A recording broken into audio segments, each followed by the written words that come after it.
Happy morning all of you. I am professor Anant Kumar Das. आज मैंने आप लोगों के लिए बहुत ही एक अच्छा टॉपिक चूज किया है। It's a highly motivational and inspirational topic. Who will cry when you will die? Who will cry when you will die? जब आप मरोगे या आपका देहांत होगा 80 साल की उम्र में, 90 साल की उम्र में, है ना, एक निश्चित डेथ टाइम होता है डेथ का। उसके बाद कौन कौन रोएगा आपके मरने पर? उसी को हम दूसरी भाषा में, इंग्लिश में, एक बहुत ही अच्छा कोट है किसी के द्वारा दिया गया है कि to be born gentleman.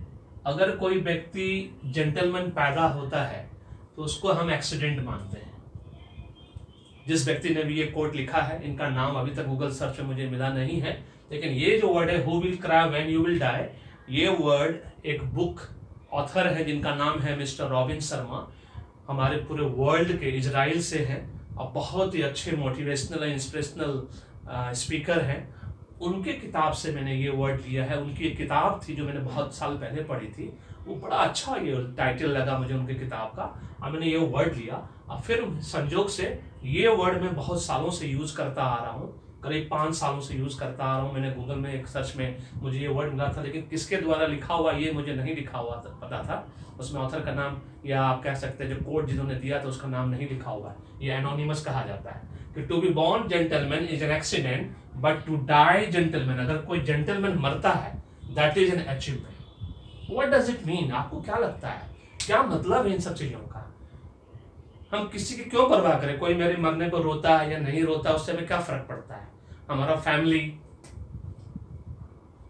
Family सबसे पहले रोने के लिए है, हमारा फ्रेंड रोने के लिए है ना, हमारा रिलेटिव रोने के लिए है। फिर हमें क्या फर्क पड़ता है कि हमारा गांव वाला हमारे लिए रोए, हमारा ब्लॉक वाला हमारे लिए रोए, हमारा डिस्ट्रिक्ट लेवल का लोग हमारे लिए रोए, है ना, हमारा स्टेट हमारे लिए रोए, हमारा देश हमारे लिए रोए, दूसरे देश के लोग हमें श्रद्धांजलि दे। क्या इससे फर्क पड़ता है? आपको लगता है कि कोई फर्क पड़ता है? एक बार फिर से रिवाइंड करके देखिए लाइफ को जरा, कि हमारे देश में ऐसे कौन कौन से लोग हैं। या आप अपने ही घर में देखिए, क्या किसी के देहांत पे क्या पूरा गांव वाला रोया? मैं बहुत प्राउडली कह सकता हूँ कि मेरे दादाजी, जो कि फाउंडर हेडमास्टर थे, है ना, हमारे गांव के, उस जमाने के 1947 का बना हुआ स्कूल का, हाई स्कूल का, जिसका आज की डेट में करीब 75-80 साल हो चुका है ना, 75 साल ऑलमोस्ट हो चुका है मेरे ख्याल से। उस जमाने का बनाया हुआ हाई स्कूल उनको दिया गया था, और वो फाउंडर हेडमास्टर के रूप में 30 साल तक काम किया। जो उन्होंने इज्जत शोहरत पाई, जब उनकी डेथ हुई थी 98 में, मेरे दादाजी की बात कर रहा हूँ मैं, है ना, उस वक्त 10,000 लोगों की भीड़ उनको देखने के लिए आई थी, है ना, 300 गांव से लोग आए थे। तो क्या मैं उसको मानूं कि वो अचीवमेंट था या वो एक्सीडेंट था? जब भी आप देखते हैं, जब किसी बड़े लोगों की डेथ होती है, उसमें 10,000 लोग, लाखों लोग आते हैं, करोड़ों लोग आते हैं श्रद्धांजलि देने के लिए। इसका क्या मतलब है? इसका बहुत सिंपल मतलब है कि डेफिनेटली ये कहावत बहुत सटीक बैठती है उनके ऊपर, क्योंकि जो बॉर्न जेंटलमैन, अगर कोई पैदा लिया जेंटलमैन, इट्स एन एक्सीडेंट, लेकिन जब मरने के टाइम पर अगर सच में टू डाई जेंटलमैन, अगर कोई जेंटलमैन मरता है और उसके लिए लोग रोते हैं, तो वो अचीवमेंट है। अगर हम स्टार्ट कर 1947 से, सबसे पहले दुनिया, हमारे देश जो रोई थी, सबसे पहले मिस्टर M.K. गांधी के डेथ पे रोई थी, जब मिस्टर गांधी मरे थे। हो सकता है यंगस्टर्स मेरी बात से, जो अभी यंग जनरेशन है, 18 ईयर से 35 ईयर्स के लोग, वो मुझसे अग्रिसहमत ना हो, क्योंकि उनके नज़र में मिस्टर गांधी एक अच्छे इंसान नहीं थे। उनकी वजह से इंडिया, पाकिस्तान, बांग्लादेश का विभाजन हो गया, जो कि आपको अभी जानकारी नहीं है। जब आप किताब पढ़ेंगे, बहुत अच्छा नॉलेज, इन्फॉर्मेशन, एक्सपोजर गेन करेंगे, तब लर्निंग मिलेगा। किसी के बहकावे में आके कुछ भी बोलना बड़ा आसान है। हम लोग die hard fan Nehru ji के भी हैं, गांधी जी के भी हैं, और आज के डेट में मैं मोदी जी का भी बहुत डाई हार्ट फैन हूँ, है ना। जो भी अच्छा काम करता है उसको जरूर सराहना चाहिए। हमेशा याद रखिए, समय पे जो आपको काम करके दे, वक्त पे आपकी मदद करे, उसकी हमेशा प्रशंसा होनी चाहिए। उसके किए हुए, है ना, उसको क्या कहते हैं, आभार को कभी भूलना नहीं चाहिए। नेहरू जी ने पूरे हिंदुस्तान का फाउंडेशन किया, गांधी जी ने हमें आज़ादी दिलाई, उसके साथ बहुत सारे हमारे रिवोल्यूशनरी लीडर थे, सुभाष चंद्र बोस साहब थे, खुदीराम बोस साहब थे, है ना, भगत सिंह जी थे, बहुत सारे लोग थे, ऐसा नहीं है। उनके साथ साथ तो ये टीम एफर्ट होता है, सबका अचीवमेंट रहा। लेकिन गांधी जी का अचीवमेंट उन सबसे बढ़ के था, क्योंकि एक आदमी 45 साल की उम्र में साउथ अफ्रीका में उतना बड़ा लेविश लाइफ छोड़ के 1915 में आ जाता है हिंदुस्तान आपकी आज़ादी में साथ देने के लिए। उस वक्त इंडिया में लीडरशिप की कमी थी, एक भी ढंग का लीडर नहीं था, और एक से एक लीडर पैदा हुए हमारे देश में। उसमें सरदार वल्लभ भाई पटेल, लाल बहादुर शास्त्री जी, मोरारजी देसाई साहब, डॉक्टर राजेंद्र प्रसाद, अशफाक उल्लाह खान साहब का नाम आता है रेवोल्यूशनरी क्रांतिकारी के रूप में। एक से एक लोग थे। क्या हम मानते हैं कि who will cry when we will die, जब आप मरोगे कौन रोएगा? क्या आपने कभी सोचा है ऐसा कौन सा काम करें, ऐसा कौन सा काम करके जाए, ऐसा कौन सा काम छोड़ के जाए जो कि लोग मुझे याद रखें? आज मैं उसी के लिए आज 5 साल से सिर्फ कर रहा हूँ। सच्ची बात है, 2016 में मैं गांव जाके फ्री का स्कूल चला रहा हूँ, अपने बड़े भाई, अपनी बहन, उसके हस्बैंड, अपने फैमिली फ्रेंड रिलेटिव की मदद से, है ना। सक्सेसफुल भी हो गया था, ये कोरोना की वजह से सब गड़बड़ा गया। बहुत अच्छा चल रहा था, बहुत अच्छा नेम एंड फेम हुआ था, और होता। अभी 550 बच्चा था, फिर 5000 बच्चा होता, बाद में 50,000 बच्चा होता जिसको मैं फ्री पढ़ा पाता। मेरी यही इच्छा है ऊपर वालों से, गॉड से, मुझे इतनी शक्ति दीजिए, इतना सक्षम बनाइए कि मैं भी इस लाइन को पूरा कर सकूं कि when I will die who will cry. तो डेफिनेटली मैं चाहता हूं कि जब ऐसा होगा तो उस वक्त वो सब चीज़ होना चाहिए जो बड़े बड़े लीडर के लिए हुआ, मिस्टर एम के गांधी के लिए हुआ, मिस्टर लाल बहादुर शास्त्री के लिए हुआ, मिस्टर वल्लभ भाई पटेल के लिए हुआ, है ना, बड़े बड़े और सब लीडर्स के लिए हुआ। तो ये चीज़ बहुत इंपॉर्टेंस रखता है। अगर आप सच में सोच के देखो, आपने 30 साल नौकरी की, 40 साल नौकरी की, अपने सिर्फ परिवार के लिए किया, है ना। परिवार के लिए करना बहुत आसान है, दूसरों के लिए करना बहुत डिफिकल्ट है। मैंने अपने फैमिली फ्रेंड रिलेटिव्स की मदद से 1.25 करोड़ रुपया लगा दिया स्कूल में, बिना कुछ सोचे समझे।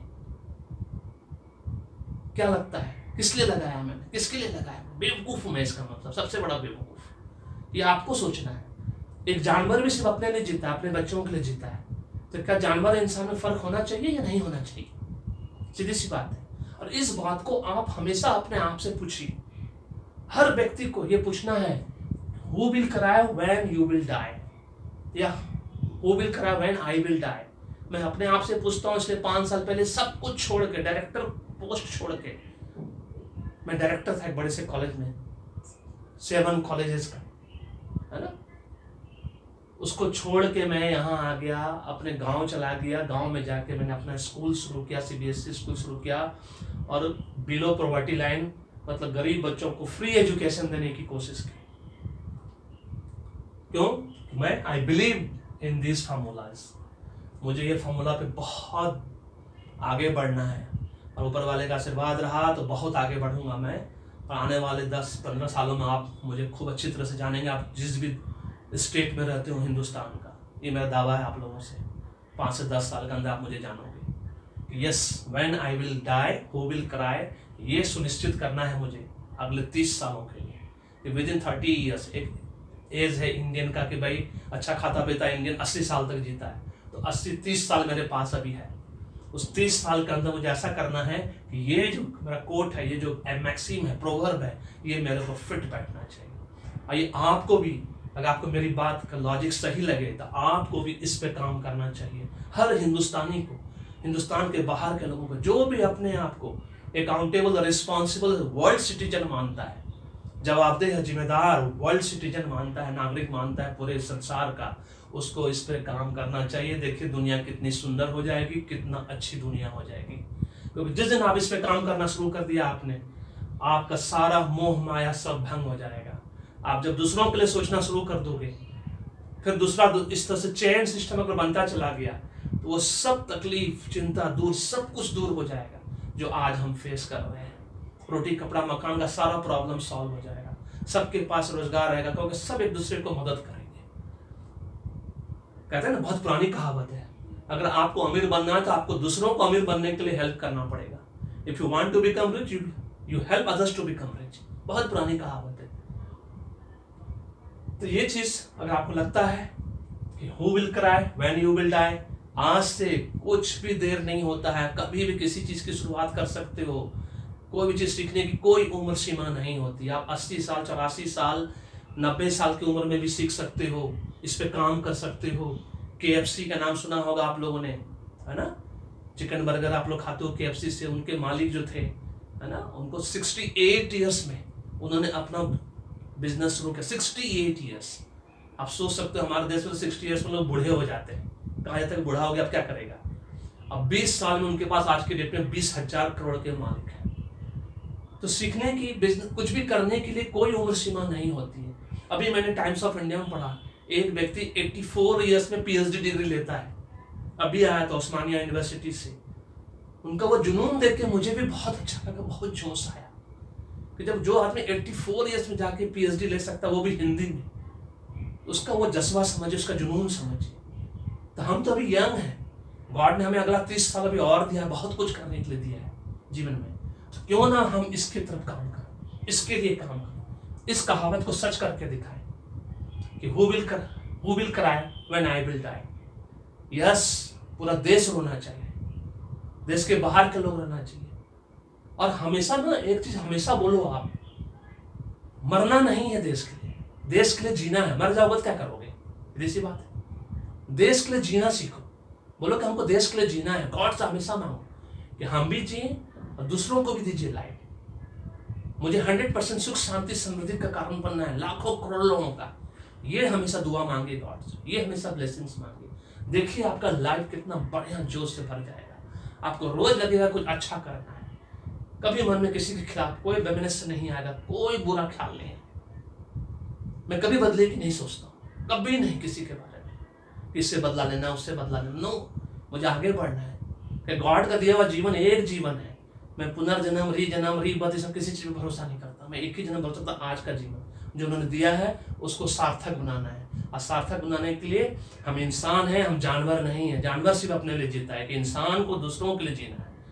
जैसे ही हम इस पे काम करना शुरू कर देंगे, आप देखेंगे आपके जीवन का जो ग्रह चक्र है सब कुछ चेंज होता चला जाएगा। और आपके जीवन में और आपके चेहरे पे इतनी जबरदस्त स्माइल रहेगी, हैप्पीनेस रहेगा एवरीडे, कि आपको देखे ऑटोमेटिक पहले घर वाले, फैमिली, फ्रेंड, रिलेटिव्स, नेबर्स, उसके बाद पूरा मोहल्ला, पूरा गांव, ब्लॉक, डिस्ट्रिक्ट, आपका स्टेट, आपका नेशन, सब खुश होता चला जाएगा।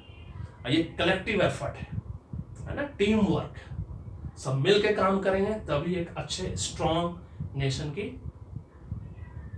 जरूरत महसूस होगी, एक स्ट्रॉन्ग नेशन बनेगा।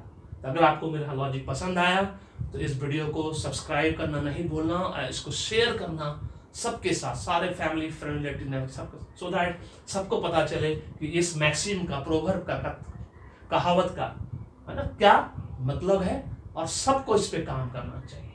Thank you so much. May God bless you. The happy day.